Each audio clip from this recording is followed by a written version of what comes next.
Hello and welcome to a new section on the channel called D&D Quick Builds, where we build D&D characters quickly. For our inaugural episode, we're going to be going with an old favorite of mine, the Crossbow Expert. It's a classic build, but I'm going to do my best to put my own personal spin on it. So, let's get started. So, on to character creation. I have named them Quick Crossbow Expert.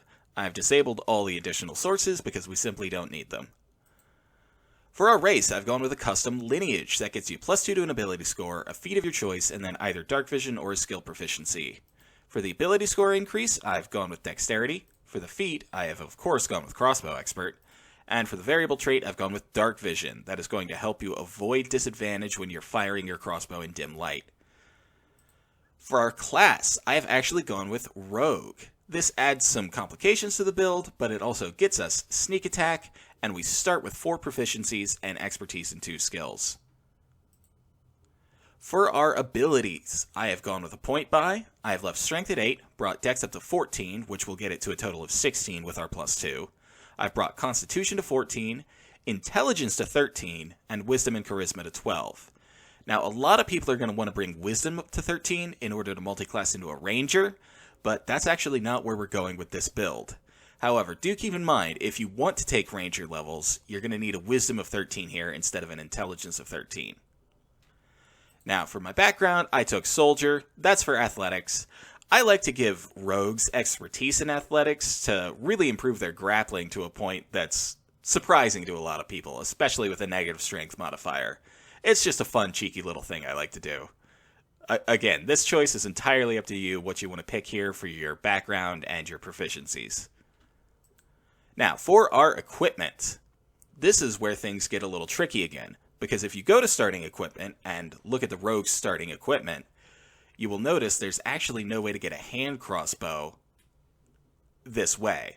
So, what I've done is I went into gold, I clicked this randomize button, there's 9, that's a little low. I got 15, so I was able to really deck myself out. Technically, this is enough to get you started, though, because what you really need is a hand crossbow,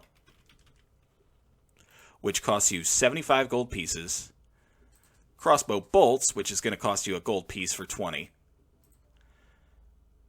and some leather armor, which is going to cost you 10 more gold pieces. Now, I was also able to add in an explorer's kit, a burglar's kit, and some thieves' tools. So, maybe just beg your DM to start with the maximum amount of gold, or just to give you a hand crossbow to start. But anyway, that will do it for character creation, so let's take a look at them. So here we are at level 1. You can see our sheet here, we've got our stats.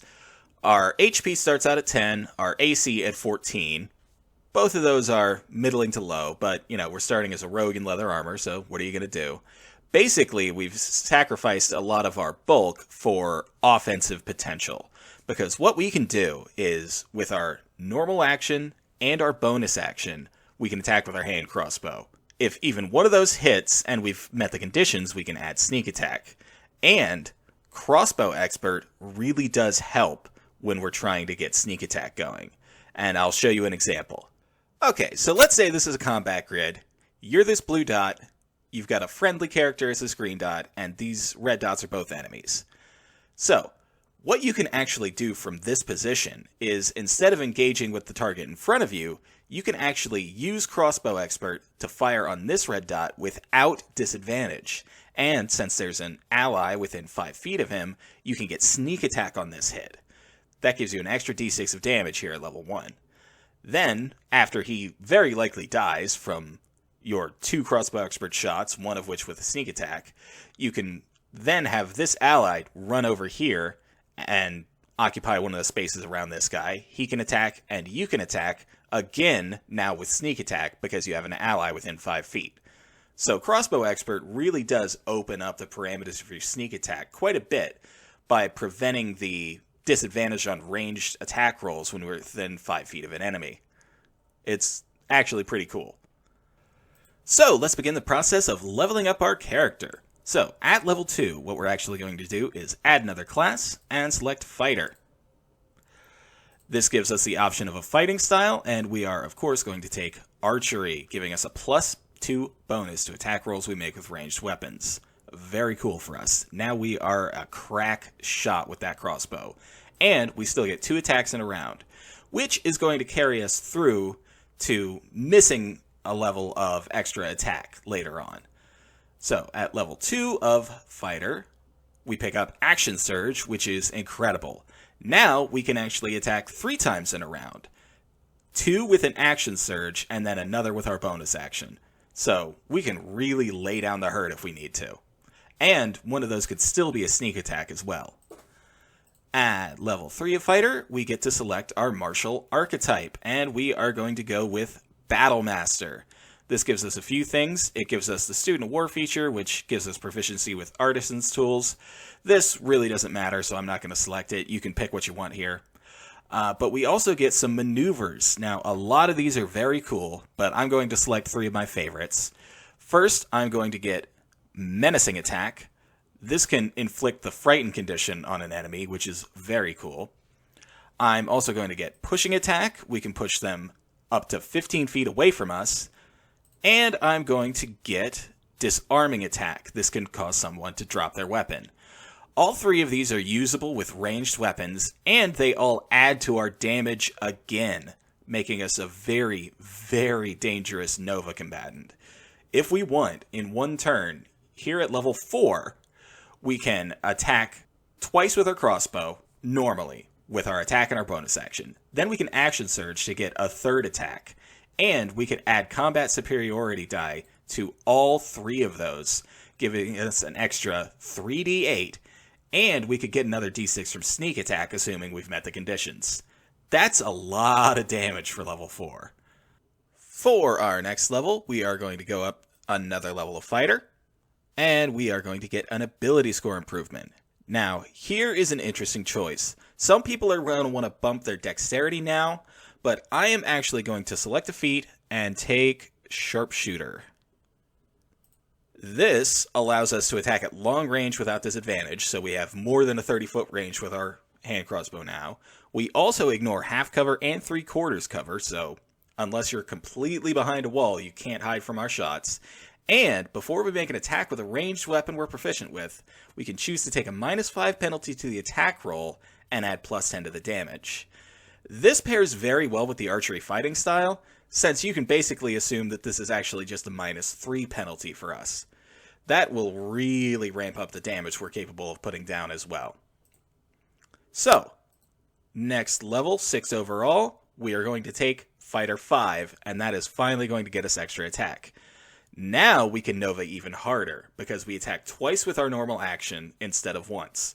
So, if we Action Surge, that is now 4 attacks, and then we can use our bonus action to attack again, getting 5 attacks in a round. Very cool. After this, we are actually going to multi-class again, and we are going to select Artificer. Now, there are a few reasons for this, but mainly what we're going to be doing is just getting to Artificer level 2 to get access to infusions. And especially, we want Repeating Shot. This gives us a +1 bonus to attack and damage rolls made with a ranged weapon, and it ignores the loading property, but we already get that from Crossbow Expert. But what we don't get from Crossbow Expert is, if we load no ammunition in the weapon, it produces its own, automatically creating a piece of magic ammunition when we make a ranged attack with it. Now, what this means is, we can actually ignore the ammunition property of a weapon, which means we can fire it with one hand without having a free hand to reload it. Which means we can now use a hand crossbow in one hand and a shield in the other. Very cool. So this is basically just getting +2 AC. As for the other Artificer infusion I would highly recommend taking here is Enhanced Defense. That gives you a +1 bonus to your armor or your shield, which you can now wear with your hand crossbow. That basically gives us a +3 overall AC bonus when we hit Artificer level 2, which is not bad for a dip. As for the other 2 infusions, maybe just replicate some magic items you want. If you didn't take Dark Vision, As your racial feature, you could replicate some Goggles of Night here. I've taken the Rope of Climbing and some Sending Stones. It really doesn't matter. Just take whatever sounds cool. Maybe look through the list, see what sparks to you. The other thing we get as an Artificer, which has not been covered just yet, is Spellcasting. We're going to have 2 cantrips, and I have selected Guidance and Resistance, basically just to help out the party. And I have taken Absorb Elements and Jump for our spells. Absorb Elements is basically for some extra defense. You can have Acid, Cold, Fire, Lightning, or Thunder damage when you take it. And you could add another d6 of it to a melee attack you make, but we're not really a melee combatant, so that half of it doesn't really apply. But being able to have a fireball, if you fail your save, is not bad. And I've also taken Jump, because you can use this to get into a more advantageous position as a ranged combatant. If you just triple your jump distance and then hop up the side of a building, it's pretty cool. So, just taking a trip back to the old character sheet to see where we're standing. If we have upgraded to Studded Leather Armor, and we've got our Enhanced Defense on our shield, we are now at 18 AC, which isn't bad. Now, assuming we found some half plate, we could actually be at 20 at this level, and that wouldn't be a terrible idea as long as you can suffer the disadvantage on stealth checks. But we are going to be bumping our dexterity with ASIs, which is going to bring our AC up to 20 with studded leather as well. So just keep that in mind. So from here, the build is pretty much wrapped up. After this level, I would recommend just taking Fighter all the way down to 17. Along the way, you're going to pick up a bunch of ability score improvements. First, cap off your dexterity, then I would recommend Constitution, and then you can really put your points where you want from there. Along the way, we're going to get some pretty cool features. We get Indomitable at level 9. We get an extra attack improvement at level 11, which means we can attack 3 times instead of twice with our action, which means with an action surge, that's 6 attacks, and with a bonus action Crossbow expert attack, that is now 7 attacks in a round. And remember, we can be adding on combat superiority dice and sneak attack to that, so we are still able to crank out the damage. But yeah, this is where I would recommend taking the build. However, there are some other options that we can go over real quick here. So, if you are going to shake up the build a little bit more, I would actually highly recommend first getting to Fighter level 6 to get this ability score improvement and increasing your dexterity here. But after that, there's a couple of options. We could obviously come back to some of our other classes that we have here. We could bring Rogue up to level 3. Along the way, we'd get Cunning Action, which allows us to use a bonus action to dash, disengage, or hide. That could be useful if we have nothing to shoot at, or we need to get away in a hurry. And then at level 3, we pick up a Roguish Archetype. There's a couple of really interesting options here. One I want to point out is Arcane Trickster, because with our spellcasting here and our Mage Hand Legerdemain, we get a lot of spicy new options, but more importantly here, we can actually pick up 1 bit of spellcasting of any school of magic, and I would recommend the Shield spell. That would actually give us a reaction to increase our AC by an additional 5. So we are incredibly hard to hit if we decide to take this route. We could also increase our Artificer level to level 3 and pick up an Artificer Specialist. Honestly, any of these could be good, but we could come up to Armorer and pick up the Infiltrator armor model and then upgrade to full plate from there, which wouldn't have disadvantage. We also pick up a Lightning Launcher, which doesn't really mesh with Crossbow Expert either, but we get 5 feet of extra movement speed, so that's kind of cool. And additionally, from any of this, if we wanted, we could actually, with one of our fighter ability score improvements, bump up our Wisdom or our Charisma and take some other classes. So let's just go ahead and do that right here. Wisdom, Charisma, and if you really want to get spicy, we could multi-class into Bard, Druid, Ranger, Wizard. A lot of these have options. Ranger is going to be the most popular choice, as I said earlier, and that is mainly for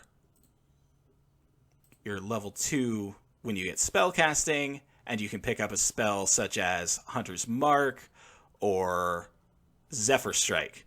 Zephyr Strike is actually the one I would recommend over Hunter's Mark.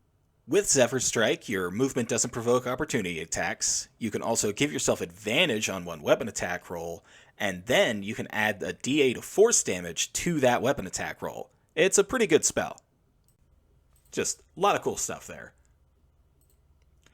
But really, that wraps up the additional options that you can take, and I obviously wouldn't recommend taking all of these. If I had to pick one, I would definitely say go to Arcane Trickster and pick up Shield.